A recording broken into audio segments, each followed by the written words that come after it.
On YouTube, Louis here, and thank you all for returning to my returning subscribers. We have got to start. Wow, is the world falling apart or what? And is everything that I predicted happening or what? We've got to start with the UK. The scariest thing, the biggest story of the week by like a factor of 10. It's not silver, it's not gold, it's not something else in American politics.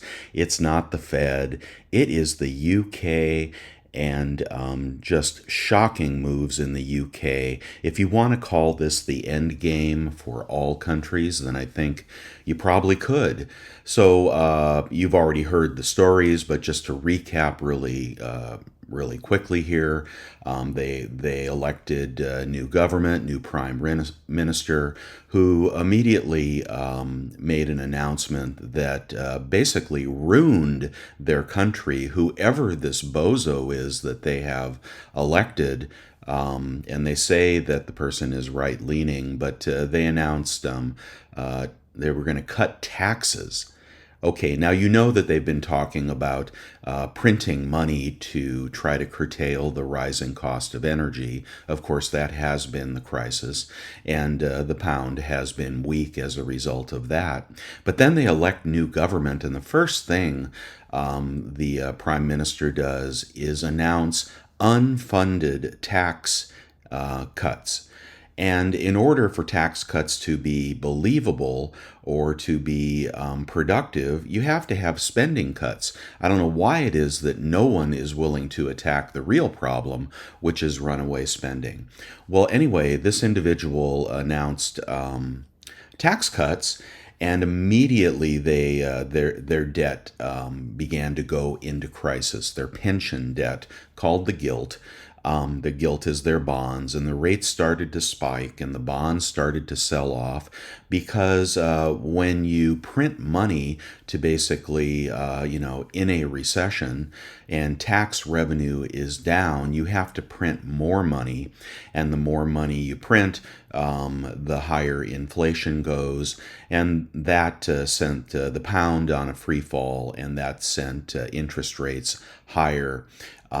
So their bank had to announce that they were saving the bond market. I mean, not saving a brokerage account or an insurance company or nationalizing an energy company. They were having to rescue the entire bond market and the entire pension system. Why is the pension system so weak? Well, because they've foolishly been trading on leverage. If you're trading on leverage, I hope that you will take a look at that. But you start to get margin calls, and then you start to sell, and then there is a death spiral where nobody buys anything due to lack of liquidity, and bond rates would have continued to spike. So they did what they had to do. They supported their bond market by printing money. All right, and this was the cleanup after the giant mistake that the prime minister made. But that is the end game. I mean, what's happening over there, and probably what spooked the market. Not that we weren't going lower, as I've been saying for thousands and thousands and thousands of points, but this shows you what the end game is when you're trapped in between inflation and falling currencies and debt that's out of control. Now, why did that happen in England, and why did it not happen here? Well, we're on a more conservative and restrictive path, although our leaders in the White House and Congress are trying to spend as much money as they can with giveaways. So they're working at odds against each other, but Jerome Powell is trying to keep the restrictive interest rates for some time. He won't be able to. I mean, at some point, he's going to have to pivot, just like the UK pivoted. But here we see the pound. I think it was trading around 106. I don't know where it is today. But I haven't been to Europe in years, but when I was over there many years ago, it was over $2 to the pound, and now we're at parity. Some people think we're going lower. They are in an absolute crisis. And if you look at the price of gold in the UK, in sterling, pause 1 second. All right, here we are. The price of gold in sterling updated through the 30th. You can see that when this crisis was occurring, gold spiked to 1,575 pounds, but pretty much a 6 month high for gold. This is exactly why you want to own gold. This is exactly why you want to own gold, and I suspect that the pound will continue to falter, and their debt will continue to have a problem. They only announced a temporary measure to buy that debt, and it's supposed to stop, and then they're supposed to go back to quantitative tightening, which is actually a joke. That's like a drowning man taking his last breath before he goes back down. They're sinking. They're sinking, and it's a catastrophe over there. And you can see that in the price of gold.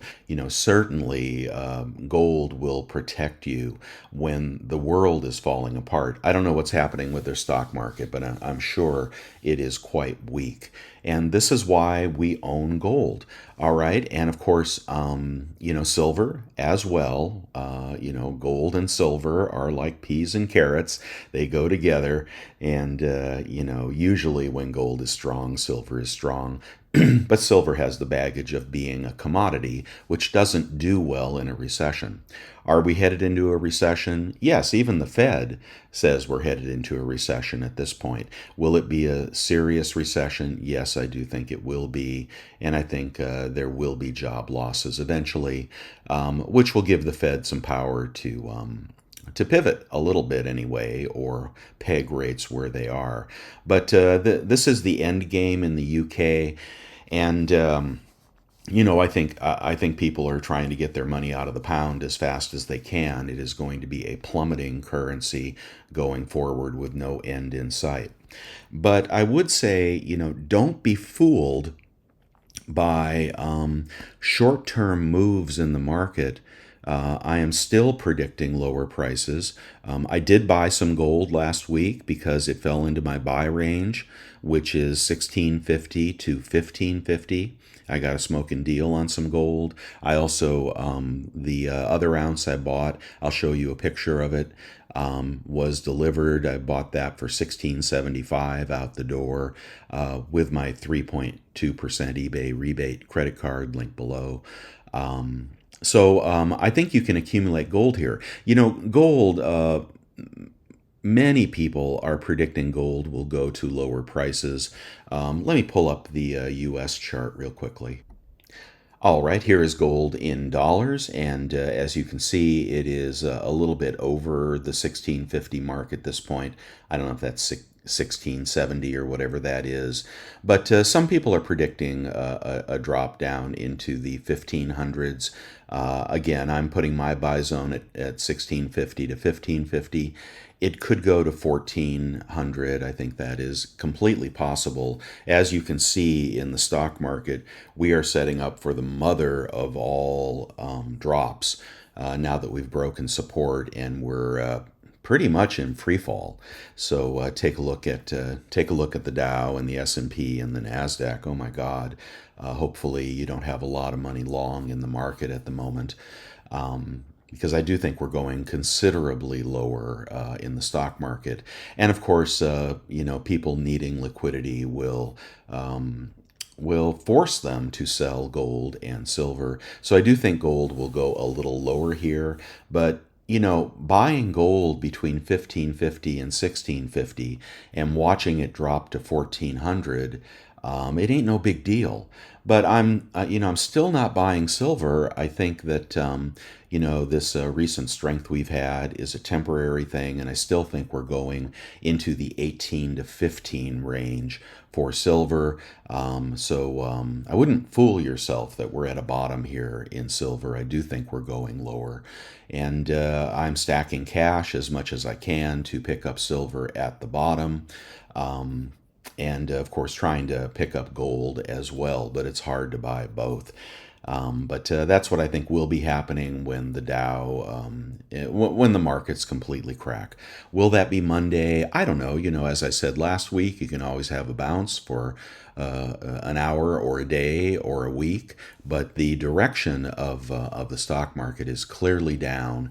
And now everybody who had a great chance to get out when we had that what was it, June couple of month rally, that dead cat bounce, they stayed in. Everybody I know stayed in, and now they're faced with adding another 20% on top of their 25% losses, and that's if they weren't in bonds.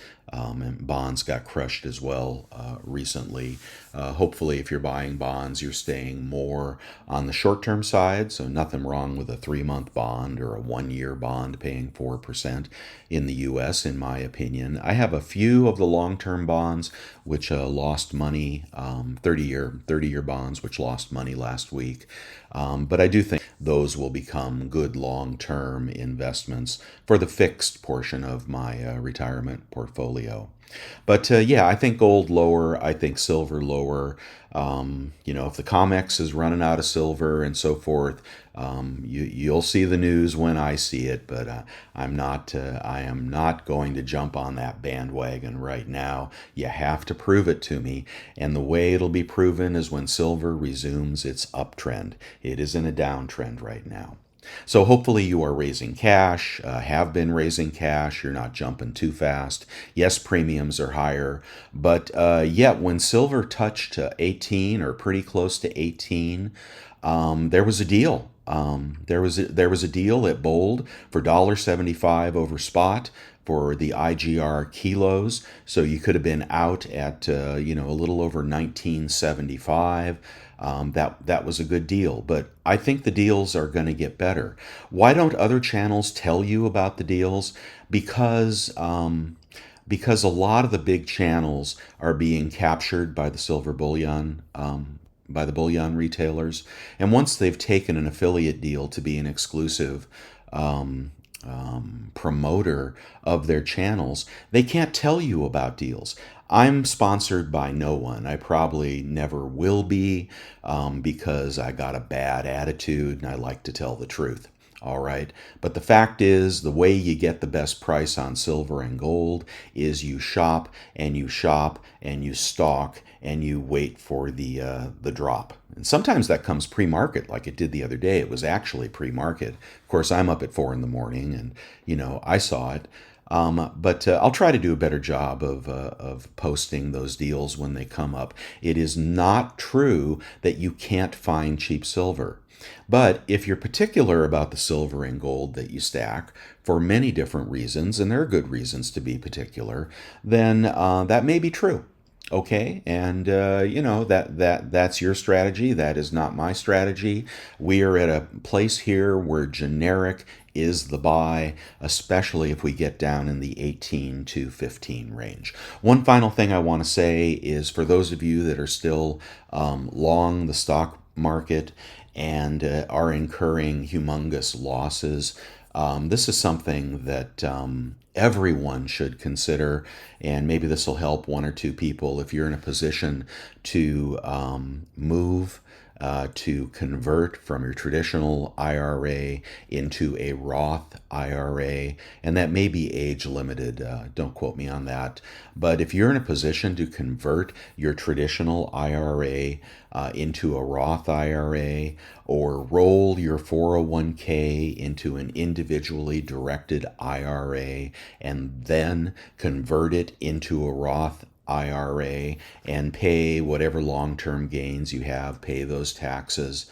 There is no better time on earth to convert traditional IRAs to Roth IRAs than after we've had a 25, 35, 45% haircut in stocks, because you literally, the gains that presumably you have gains because everything is taxable, you put into a 401k or an IRA, but when your account is diminished considerably, that is the time to roll it, guys. Even if you have to pay the tax man, even if you have to take out a loan to pay the tax man, It's something that I did not do during the last 2 or 3 crashes. Yes, I'm old enough to know about crashes. If you want to know about crashes, don't ask a 30-year-old. Ask somebody that's over 60, and they will tell you crashes happen. And when they happen, man, they can be bad. So I'm going to get back to that in 1 second. But for now, do consider that Roth conversion, especially if you're at an age where you can do so, pay the taxes, and enjoy tax-free returns for the rest of your life. And you know taxes are going to go up.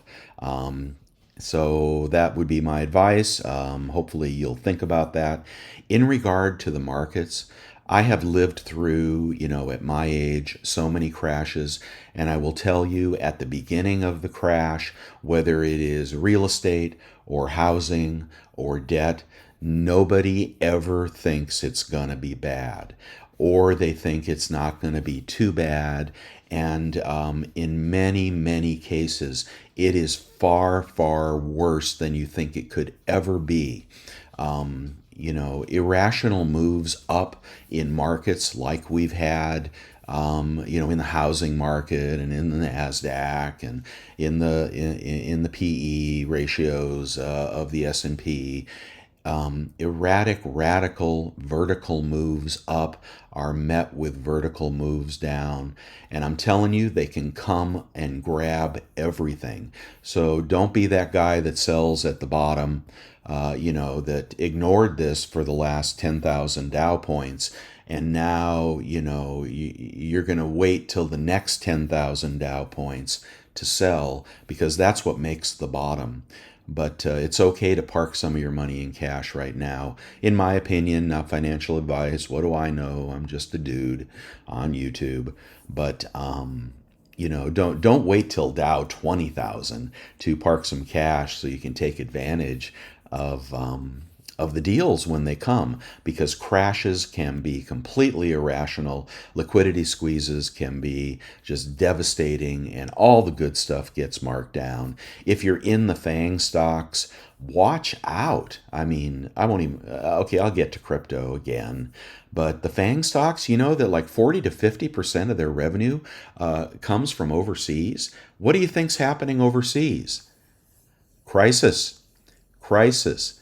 Apple said, "Hey, nobody's buying our phones anymore. Our $10,000 phones, we can't sell them." Apple took a big headache, but for the FANG stocks, they get a lot of revenue from overseas, and look for them to drop dramatically. I don't care whether it's your favorite Amazon or your favorite Apple. The market is going to bring everything down with it, and I think it's going to bring silver and gold as well. When it comes to Bitcoin, you have one last chance here. You have one last chance to put some of that money aside, move it into gold, move it into cash. Why do you want to ride a market down? The trend is your friend until the end. But if you're long, this trend ain't your friend. Get some money out before you lose half. That's my other advice, which I've been making every video, and some people absolutely hate. But it's not time for long-term buy hold. This is time to stand aside. Hopefully you did that earlier. Now maybe we'll get a nice bounce on Monday, right? Maybe we'll get a nice crazy bounce, because the Fed can do anything at any time. The pivot can come at any time. The catastrophe can come at any time. If you think leverage is a problem for the UK, well, it's a problem for the US as well. And I don't know who will break first, but it could be somebody breaks, and the Fed has to do something remarkable, unusual, and support the market and bring back the Fed put. I sure hope not. I'd like to see these markets decline and the air come out of all the bubbles. And that is what's happening. And we'll see you next week. Okay, guys, take care.